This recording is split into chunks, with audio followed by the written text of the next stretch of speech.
I wanted to put everything in perspective. I'm going to upload this to my YouTube channel and include links to all the articles going back to 2016, outlining when everything actually occurred. In doing so, I have come with my own ideas of what's really going on with General Flynn and why he hasn't been sentenced yet. But anyway, so bear with me.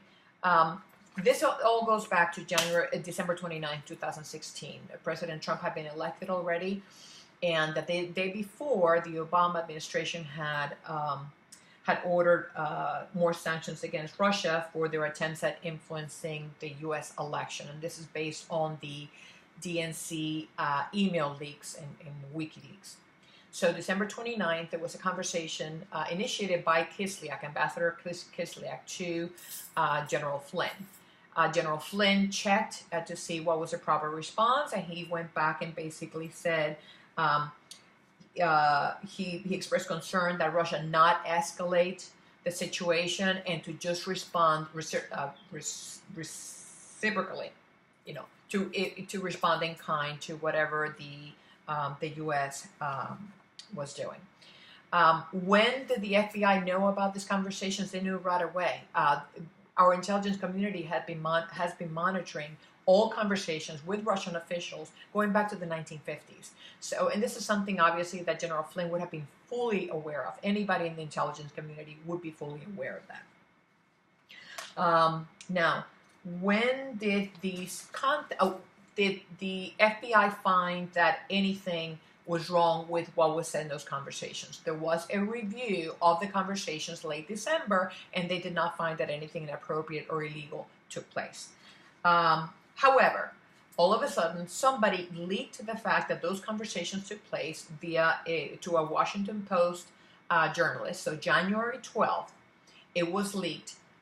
Something that's it's a felony, as it is, to leak the identity, to leak General Flynn's name, but they disclosed the fact that he had these conversations, shedding doubt into any, again, possible Russia collusion. Okay. The FBI, let me see here, became aware. Now, this January 24th, so this is already now 4 days after President Trump took over. McCabe contacts General Flynn and asks for a meeting the following day. Okay, it appears that General Flynn did not get the impression that this was a serious inquiry or part of an FBI investigation, because he showed up. He didn't tell anybody. He showed up without an attorney. Okay, had this appeared to be serious, of course he would have shown up with an attorney, but he didn't. So who did McCabe send to talk to General Flynn? He sent Peter Strozk and one other undisclosed agent. Some people are assuming that it may have been Priestap, his boss, and which happens to be one that reported about Russia meddling using the internet. What was the interviewer's conclusion? Supposedly, Comey told lawmakers that the FBI agents did not have any reason to believe that Flynn had lied or that he had intentionally lied during that meeting. So that seems to have been put to rest about the conversations that took place with the Russian ambassador and the interview with the FBI. Now, when did he resign? He resigned February 13th at the request of Steve Bannon, because it appeared that he had misled Pence about his discussions with the Russian ambassador. What single issue remained regarding Flynn? The only thing that remained, okay, so all that was put to bed, supposedly. What the single issue that remained is the fact that General Flynn filed on March 8th, okay, now we're still in 2017, he filed as a foreign agent, okay. Actually, he had registered as a lobbyist, but not as a foreign agent for this Dutch company, which is owned by a Turkish man. His name is Imam. And General Flynn's company, where his son also works, Michael Jr., They paid the company $530,000, okay, to do a documentary exposing a Muslim cleric that is believed by the Turkish government to be behind the attempted coup in 2016. So to expose who this Muslim cleric is, this cleric is here in the U.S. I'm going to include a link to, I think it was a CBS expose that highlights the shady dealings with taxpayer dollars through charter schools that he has established throughout the country. But that's a separate conversation. So they were paid to do a documentary exposing who this Muslim cleric is. All right.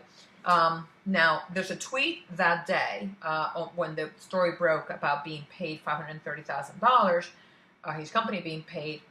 Mr. Aptekin tweeted, "When I engaged Flynn Company, polls showed 85% likelihood of Hillary winning. If intention was to lobby U.S. government, I would have hired Podesta like Gulen." Okay. Side note, look for connections. There was a Daily Caller article, August of 2016, establishing ties between Hillary and Gulen supporters, okay, which include contacts with Podesta. Okay, so just keep that in mind. Let me see here. So May 17th, okay, Comey's gone. This whole thing appears to be put to rest. Mueller comes in. And when did Flynn's work, so May 17th he comes in, when did Flynn's work on behalf of Turkey-related entity come to light? May 18th, the following day. There was an article, Bloomberg article, and this was the heading. Flynn's Turkey connection is the case worth pursuing. The Trump investigation so far has been all smoke, no fire. Here's the spark. Okay. So when did Mueller then begin to take over this unrelated, Russia unrelated Flynn probe? June 2nd. Okay. Now, obviously, by doing that, this probe is also going to entangle General Flynn's son. Keep that in mind. So this happened June 2nd.